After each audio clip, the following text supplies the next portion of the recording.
Hi guys, welcome to our channel. This is Amala. ప్రస్తుతం మనతో మాట్లాడడానికి సీనియర్ జర్నలిస్ట్ దాము బాలాజీ గారు ఉన్నారు. Hi sir. హాయ్. కాంగ్రెస్లోకి బీఆర్ఎస్ వాళ్ళు చేరతారని మళ్ళీ వార్తలు వస్తున్నాయి. దీని గురించి మీరు యాక్చువల్గా కాంగ్రెస్ గెలిచినప్పటి నుంచి బీఆర్ఎస్ నుంచి ఒక వాదన వినిపిస్తుంది. ఆ వాదన ఏంటంటే కాంగ్రెస్ ఎక్కువ కాలం అధికారంలో ఉండదు అని చెప్పి ఫస్ట్ కడియం శ్రీహర్ చెప్పాడు. వితిన్ 1 year లోపలే ఈ కాంగ్రెస్ ప్రభుత్వం కూలిపోతుంది అనేది ఆయన చెప్పాడు. అక్కడి నుంచి ఇంక వరుసగా బీఆర్ఎస్ నాయకులు చాలామంది చెప్తూనే ఉన్నారు. దానికి కారణం ఏంటంటే కాంగ్రెస్కి అబ్సల్యూట్ మెజార్టీ లేదు. ఓన్లీ కాంగ్రెస్ పార్టీలో 64 సీట్లు, మిత్రపక్షం 1 65, అంటే టోటల్గా 5 సీట్లు మాత్రమే. మ్యాజిక్ ఫిగర్ 60 అనుకుంటే 5 సీట్లు మాత్రం ఎక్కువ ఉన్నారు. కాబట్టి ఒక 7-8 మంది కానీ కాంగ్రెస్ వాళ్ళు కానీ బీఆర్ఎస్లోకి జంప్ అయితే ఈ ప్రభుత్వం కూలిపోయే మాట అయితే వాస్తవమే.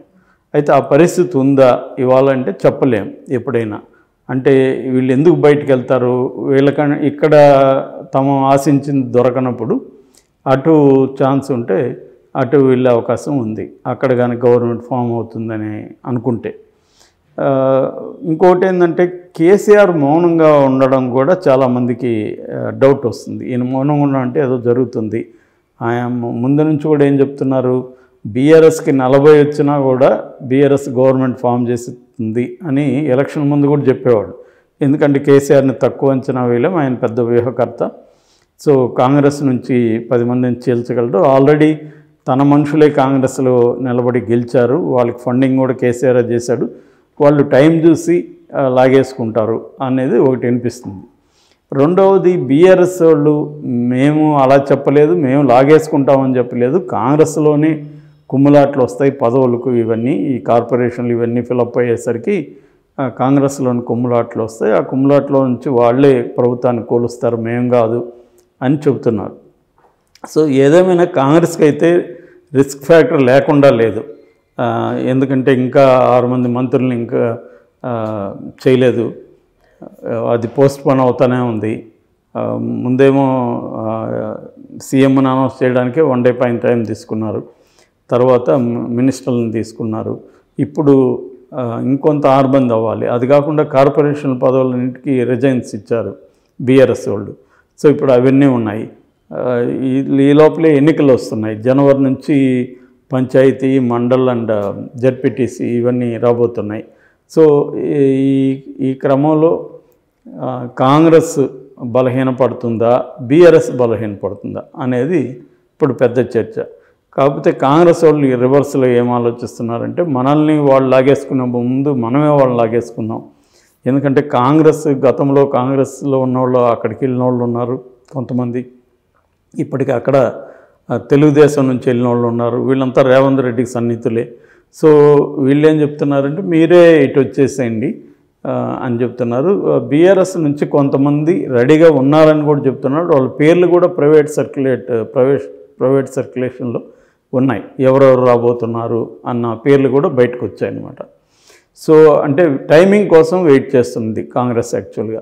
ఈ కాంటెక్స్లో బట్టి విక్రమార్క నిన్న అసెంబ్లీలో మాట్లాడుతూ ఆయన ఒక కాంటెక్స్లో చెప్పాడు. యాక్చువల్గా ఆయన ఏం చెప్పాడంటే మా తలుపులు మీకు ఎప్పుడు తెరిచే ఉంటాం, ప్రజావాణి కూడా ఉంది, మీరు ఎప్పుడైనా మీ సమస్యలు చెప్పుకోవచ్చు, మీరు నిరసనలు తెలియజేసుకోవచ్చు అని చెప్పాడు ఆయన.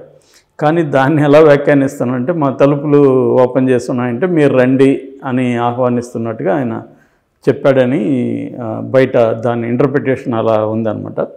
సో ఈ కాంటెక్స్లో ఏంటంటే ఏమన్నా బీఆర్ఎస్ నుంచి కాంగ్రెస్ తీసుకుంటుందా అనేది ఒకటైతే అనిపిస్తుంది. ఖచ్చితంగా తీసుకునే అవకాశం ఉంది. ఎందుకంటే రేవంత్ రెడ్డికి కూడా ఒక స్ట్రాంగ్ పార్టీ అవసరం. ఎందుకు 5 ఏళ్ళు గ్యారంటీగా ఉంటాము అనుకున్నప్పుడు ధైర్యంగా నిర్ణయాలు తీసుకోవచ్చు. అలాగే 5 ఏళ్ళు ఉంటామో లేదనుకున్నప్పుడు ఈ టెన్షనే సరిపోతుంది. ఎవడు బయటకు వెళ్తాడు, ఎవడు దీన్ని బ్రేక్ చేస్తాడు, కుప్పగొలుతుందా ఏంటి, ఈ టెన్షనే ఉంటుంది. మనం కర్ణాటకలో కుమారస్వామిని అలాగే చూసాం. కుమారస్వామి మైనార్టీగా ఉండే ఆయన గవర్నమెంట్ ఫామ్ చేసినప్పుడు సేమ్ ఇదే ఇబ్బంది ఆయన ఎదుర్కొన్నాడు. అట్లాగా ఇక్కడ రేవంత్ రెడ్డికి కూడా ఆ టెన్షన్ అయితే ఖచ్చితంగా ఉంటుంది. అప్పటికే ఆయన సీనియర్లందరికీ సముచిత స్థానం ఇచ్చాడు, జాగ్రత్తగా డీల్ చేస్తున్నాడు, ఎక్కడ డామినేట్ చేసి వెళ్ళట్లేదు, అందరి సలహాలు సహకారం తీసుకుంటున్నాడు, ఎక్కడ ఏ సమీక్ష అయినా సీనియర్ మినిస్టర్ని కూర్చోబెట్టుకుంటున్నాడు. ఇవన్నీ జాగ్రత్తగా చేస్తున్నాడు. అయినా కూడా పదవులు ఆశించే వర్గం తక్కువ లేదు. ఎందుకంటే 10 ఏళ్ళుగా వాళ్ళకి పదవులు లేదు కాబట్టి ఇప్పుడు రేపు పొద్దున ఒక్కొక్క ఎమ్మెల్యే తన వర్గానికి అంత పదవులు కోరుకునే అవకాశం ఉంది. ఎందుకంటే వాళ్ళు కూడా ఆ ఎమ్మెల్యే మీద కానీ ఆ మినిస్టర్ మీద కానీ ప్రెజర్ తీసుకొస్తారు. సో ఆ మినిస్టర్లు తన వర్గానికి పదవులు ఇవ్వాలంటే అన్ని లేవు ఇక్కడ. సో ఇటువంటి కాంటెక్స్ట్లో అవతల నుంచి తీసుకుంటే కొంత సేఫ్ అనేది రేవంత్ రెడ్డి ఖచ్చితంగా ఉంటుంది. కాకపోతే ఏమంటే గతంలో రేవంత్ రెడ్డి దీన్ని వ్యతిరేకించాడు. 2018లో గెలిచిన వాళ్ళలో దాదాపు 12 మంది కాంగ్రెస్ నుంచి బీఆర్ఎస్లోకి వెళ్ళిపోయినప్పుడు రేవంత్ రెడ్డి చాలా సీరియస్గా దాన్ని వ్యతిరేకించాడు. ఈవెన్ ఎలక్షన్ క్యాంపెయిన్లో కూడా 12 మందిని ఓడించండి అనే క్యాంపెయిన్ గట్టిగా చేశాడు. అటు వెళ్ళిపోయిన వాళ్ళందరినీ ఓడించండి, వాళ్ళు ద్రోహులు, ప్రజాద్రోహులు, వాళ్ళు మీరు ఒక పార్టీలో వాళ్ళని ఉండమని మీరు ఓట్లేస్తే అటు వెళ్ళారని. అందులో 9 మంది ఓడిపోయారు కూడా. అంటే ప్రజల్లో కూడా 12 మందిలో వ్యతిరేకత వచ్చిందని మనం అర్థం చేసుకోవచ్చు. సో ఈ కాంటెక్స్ట్లో రేవంత్ రెడ్డి చేస్తాడా అటువంటి పని? మళ్ళీ ఈయన ఏదైతే వ్యతిరేకించాడో మళ్ళీ ఇప్పుడు ప్రతిపక్షంలోంచి తన పార్టీలోకి వాళ్ళని ఆహ్వానిస్తాడా, చేర్చుకుంటాడా అనేది ఒకటి. కాకపోతే ఇప్పుడు ఏంటంటే రాజకీయాలు ఎలా ఉంటాయంటే ప్రతిపక్షాల్లో ఉన్నప్పుడు ఒక రకమైన మనం యాటిట్యూడ్, మన ఒక స్టాండ్ తీసుకుంటారు. అధికారంలో పక్షంలోకి వచ్చినాక ఇంకో స్టాండ్. ఇది ఎవరికైనా తన్ను మాలిన ధర్మం మొదలు చెడ్డ బేరం అని ఉంది కదా. ముందు తను సర్వే అవ్వాలి కదా, తను సర్వే అవ్వాలి కాబట్టి తీసుకోవచ్చు. ఇప్పుడు జగన్ కూడా అక్కడ ఏం చెప్పాడు, నేను ఎవరు వచ్చినా కూడా రిజైన్ చేసి వస్తేనే నా పార్టీలోకి తీసుకుంటా అన్నాడు.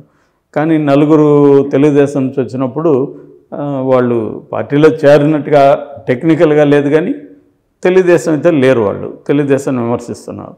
అదే మెథడ్ ఇక్కడ రేవంత్ రెడ్డి కూడా చేయొచ్చు. పార్టీలోకి నేను తీసుకొని అనొచ్చు, రెబల్స్గా వాళ్ళని బీఆర్ఎస్ రెబల్స్గా ఉండమని చెప్పచ్చు. అట్లాగే అక్కడ వైసీపీ నుంచి కూడా 4 రెబల్స్ ఎమ్మెల్యేలు అయ్యారు. అటు ఎంపీ రఘురామకృష్ణరాజు రెబల్గా ఉన్నాడు. టెక్నికల్గా ఆయన ఇప్పటికీ మా పార్టీ అని అంటూనే ఆ పార్టీని తిడుతుంటాడు. అలాగే రేపొద్దున ఈయన కూడా తయారు చేసి ఒక పెట్టుకున్నాడు అనుకో రేవంత్ రెడ్డి, అప్పుడు బీఆర్ఎస్ ఈ మాట అనడానికి ఇంక ఉండదు వాళ్ళ పార్టీ నుంచి బయటకు వస్తున్నప్పుడు.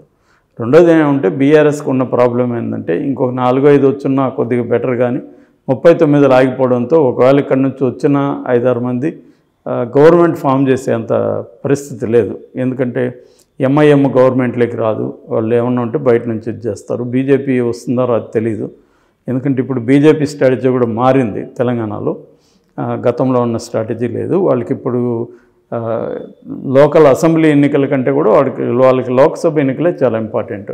సెంట్రల్లో గవర్నమెంట్ ఫామ్ చేయడం అనేది నెంబర్ 1 గోల్ బీజేపీకి. సో ఆ గోల్ ప్రకారం ఇక్కడ 17 ఎంపీలు ఉంటే 17లో కనీసం ఒక 10-12 సంపాదించాలన్న దాని మీద బీజేపీ ఫోకస్ చేస్తుంది. అందుకని బీజేపీ బీఆర్ఎస్కి యాంటీగా వెళ్ళే అవకాశమే ఎక్కువ కనబడుతుంది. అందుకని మనకి ఆ సిగ్నల్స్ కూడా వస్తున్నాయి.